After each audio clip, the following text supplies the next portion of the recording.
Thanks for coming.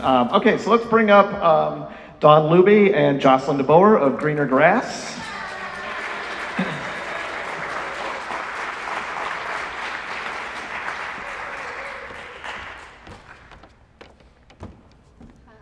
Hello.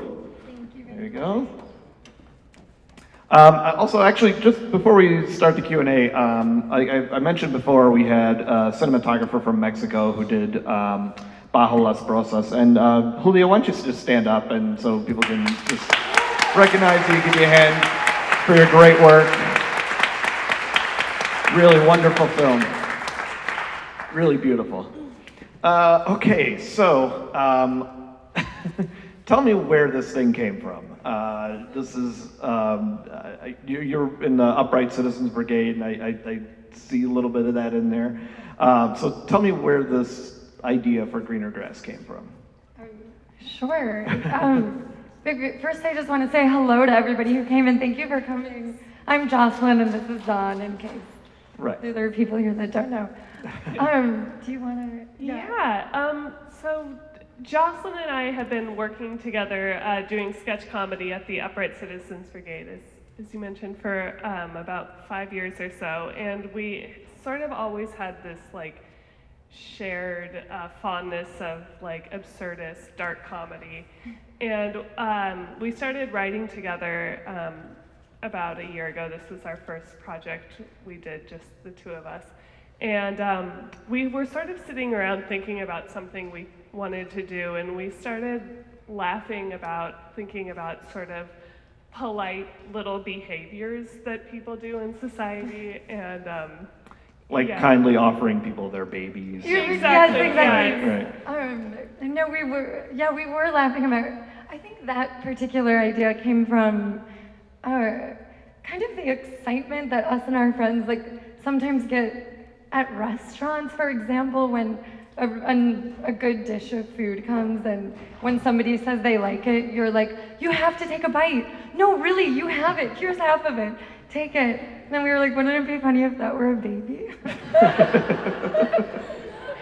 So each of those little vignettes started with an idea like that. Like the one where we throw up, for example, we were laughing at like how something awkward can happen and how much people, like out of trying to be polite, will ignore the weird thing that's You just don't acknowledge it if you're talking and you spit on someone, like no one really says anything, or if you're chewing something and you get a bone or something and you take it out and just put it on your plate, no one's like, you just took a hunk of food out of your mouth and put it on your plate, because that's like acceptable. So we kind of took those little ideas and... Speaking of vomit, that's how I love to start an interview question.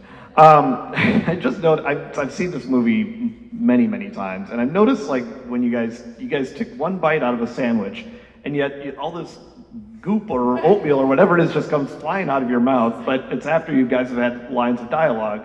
I'm curious how you accomplished that special effect.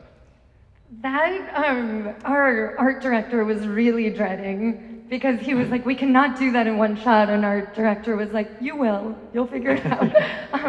So what he ended up doing, so he had these sandwiches that on the inside had a baggie full of, I believe, like some kind of strawberry oatmeal, and so it was almost like a little Slurpee packet. So when we took the bite, we actually sucked as much of this like strawberry oatmeal into our mouth as we could.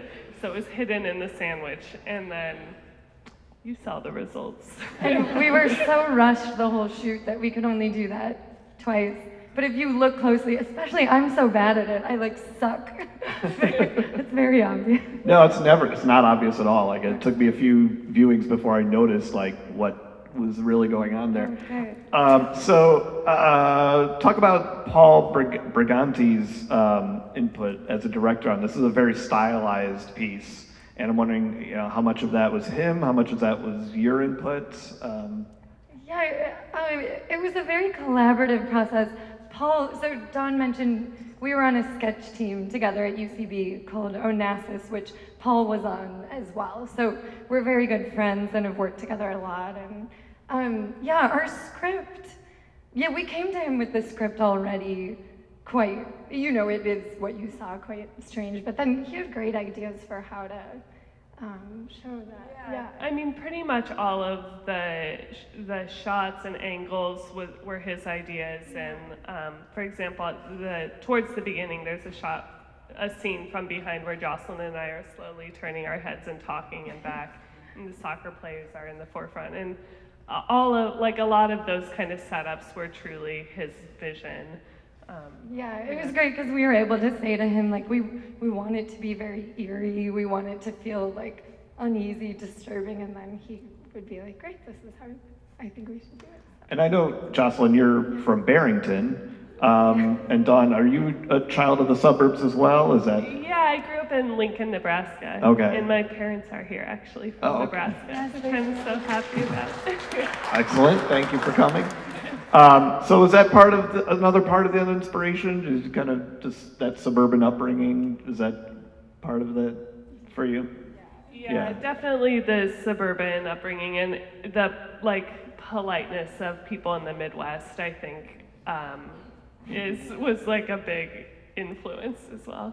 Yeah, it's funny. I feel like sometimes the audience that likes it the most are soccer moms, which is a relief to us because we didn't mean to make fun of them. But I know when my aunt saw it, who's kind of a soccer mom type, she was like, oh my God, especially the divorce part. She was like, that's what happens in our neighborhood. Like, one woman will get divorced and then convince all her friends. Like, she's gotta try it. Yeah. We're like, oh God. So the response, what has been the response from other film festivals? Because it's a piece that I think takes people by surprise. So what are some of the responses have been? The first festival it showed at was the Clermont-Ferrand Festival in France, which is a festival of short films, and there a lot of people, most of the people there spoke French and not English so much. So it got a very good response, and I think they're sort of familiar with the more European, especially English, absurdist humor, so they were pretty on board with it. But maybe like to make fun of Americans. Yeah, they love to make fun of Americans, so that was good. But it was a lot of fun because they couldn't really speak English to us, but they would come up and point out our teeth and be like wanting to see if we had braces. One time, Dawn and I were eating burgers, and this very old man came teetering over to us and just started pointing at our food and going, she couldn't communicate. Yeah. So I don't want to. I'm sort of torn between spoiling the ambiguity or anything, but I just want to know if you guys have an answer. What did happen to Cheryl?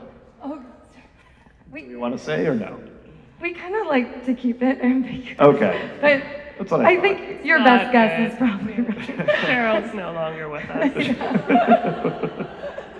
And Jillian's a dog. Yes. So what are you working on next? What's next for you? So we're just finishing up our second short film that we also wrote and act in. And actually the director of that film is the referee in this film that's like, halftime. His name is Mitch McGee, and he's a great director. And you did another short film with him, right? I did, yes. Yeah. He directed a short film I was in called Thank You Cabbage a couple years ago. So that we're going to be done in a couple weeks. And we just started writing, or we wrote a draft of it, something we're hoping to shoot a short film in July that we're going to direct for the first time. So. Oh, excellent. Well, thank you so much. I've been told we got to kind of move things along because we're on a tight schedule today, but will you be hanging around out in the lobby and in the lounge if people have questions for you? Yeah. Great. Thank you so much for having me. Thank you. Thank you. Such a great lineup of films. Thank you so much. Thanks for coming.